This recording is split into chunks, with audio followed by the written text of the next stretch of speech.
Ya, pemirsa kembali di Market Review dan kembali berbincang bersama Bapak Kris Hadesudiono, Sekretaris Jenderal Asosiasi Tol Indonesia. Pak Kris, bicara mengenai apa yang tadi Anda sudah sampaikan, bagaimana sebetulnya keberadaan dari jalan tol jika kemudian prosentasenya semakin besar atau panjangnya kemudian semakin panjang, ini akan berdampak kepada biaya logistik lah ya, karena jalan tol sendiri adalah salah satu infrastruktur yang akan mendukung eh, ongkos logistik supaya lebih murah lah begitu. Ya, Seperti apa potongan lah ya dari ongkos logistik yang kemudian nanti akan terbebankan lah kepada industri ataupun dunia usaha ketika eh, jumlah tol semakin ideal. ya, ya, ya. Nah, itu yang saat ini sedang terus digodok antara kami, Asosiasi Jalan Tol dan Badan Pengatur Jalan Tol Kementerian PUPR. Salah satu di antaranya, eh, mungkin teman-teman di publik juga memahami struktur eh, tarif jalan tol saat ini antara tadinya 5 golongan kendaraan. Sekarang kita strukturkan pentarifannya menjadi lebih sederhana.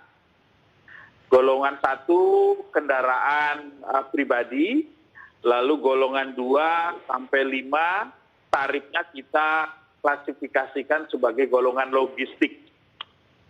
Penyesuaian tarif yang sering menjadi perdebatan di publik selalu diasumsikan adalah kenaikan tarif.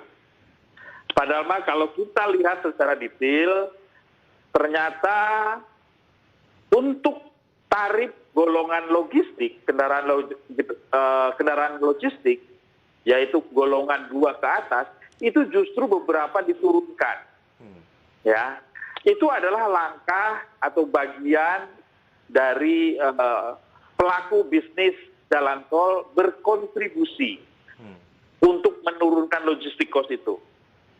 Jadi rasanya mungkin sosialisasi kami belum terlalu jelas ditangkap oleh publik, sehingga seolah-olah komunikasi yang saat ini terjadi, penyesuaian tarif adalah kenaikan tarif.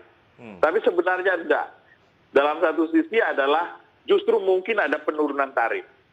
Ya, itu adalah rebalancing kita, karena industri jalan tol juga harus tumbuh, karena juga kita harus memelihara kualitas pelayanan kita terhadap pengguna jalan tol, sehingga satu sisi kita memang harus ada penyesuaian tarif, tapi satu sisi kita ikut berkontribusi, ikut menurunkan logistik cost dengan cara menurunkan tarif kendaraan logistik. Baik. Saya kira itu bagian dari partisipasi kita selain menyediakan kilometer terbangun jalan tol, Mas. Ya, sebagaimana kita tahu, bicara mengenai kemudian berinvestasi bukan hanya melulu bagaimana sebetulnya pemerintah memberikan berbagai macam kemudahan, tapi salah satunya adalah mengenai logistik cost. Ini juga menjadi concern dari Presiden Joko Widodo gitu ya, untuk dapat Ya, membuat Indonesia menjadi sebuah negara yang layak investasi dan menarik untuk dijadikan sebagai negara tujuan investasi. Baik, ya. mengenai apa yang sebetulnya terjadilah dengan kondisi pandemi sekarang. Sebetulnya kondisi investasi ataupun mungkin perkembangan dari pembangunan infrastruktur jalan tol sejauh ini seperti apa, Pak Kris? Apakah ada dinamika yang terjadi pada saat pandemi ini? Ya, baik. Selama pandemi COVID-19, saya selalu mengatakan ada 2 isu yang terdampak. Yang pertama adalah tahapan teman-teman yang masih dalam tahap konstruksi. Ya, kita sudah bertekad bersama dengan departemen teknis terkait, yaitu Kementerian PUPR, bahwa proses konstruksi jalan tol yang saat ini sedang berjalan terus berjalan.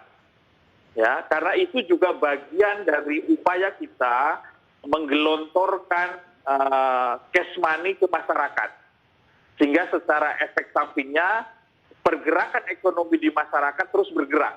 Harapannya itu adalah bagian dari kontribusi menggerakkan perekonomian bangsa ini dengan cara seluruh proses konstruksi jalan tol tetap berjalan. selama pandemi ini. Itu yang pertama. Yang kedua, untuk jalan tol yang dalam tahap operasi. Memang sangat terdampak, kita selalu mengatakan ada isu cash flow karena pandemi ini.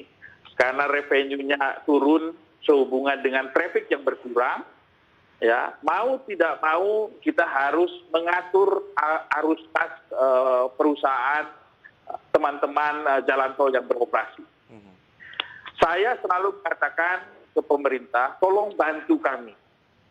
Yang pertama, beberapa badan usaha jalan tol ini saat ini memberikan dana talangan tanah ke pemerintah.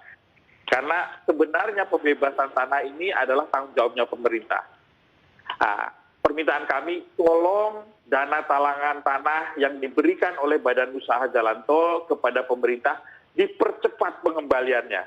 Karena ini adalah bagian memperbaiki kemampuan aliran kas perusahaan.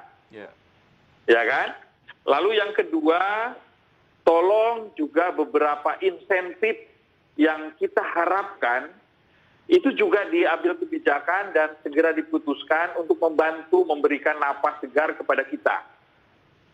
Di antaranya berbagai macam insentif adalah apakah itu fiskal maupun moneter.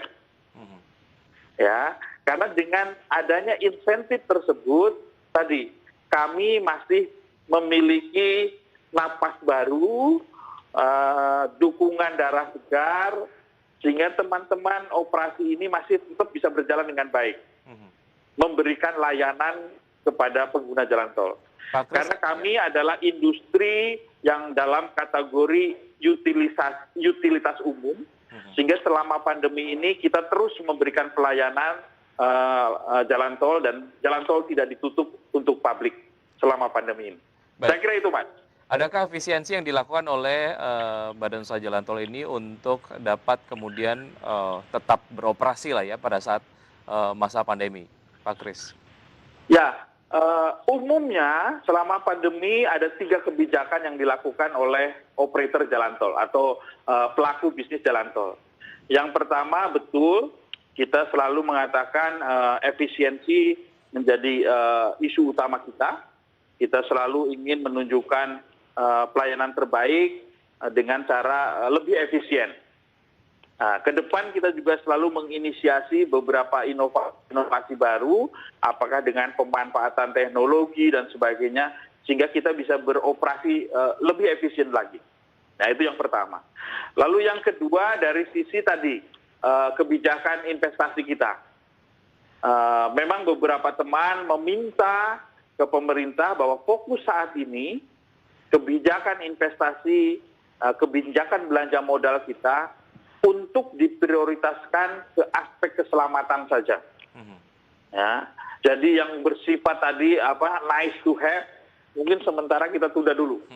Jadi teman-teman fokus ke penanganan aspek-aspek keselamatan berlalu lintas di jalan tol. Ya, ada skala prioritas yang diterapkan oleh betul. teman-teman. Jadi sekarang kita prioritaskan sana. Jadi efisiensi dan tadi prioritas keselamatan itu menjadi bagian upaya kita untuk bertahan selama pandemi ini. Ya, Pak Kris, masih ada satu segmen. Kita akan lanjutkan usaha jeda berikut ini karena kita harus jeda, dan pemirsa tetap di Market Review. Usaha jeda kami akan segera kembali. Oke, terima kasih.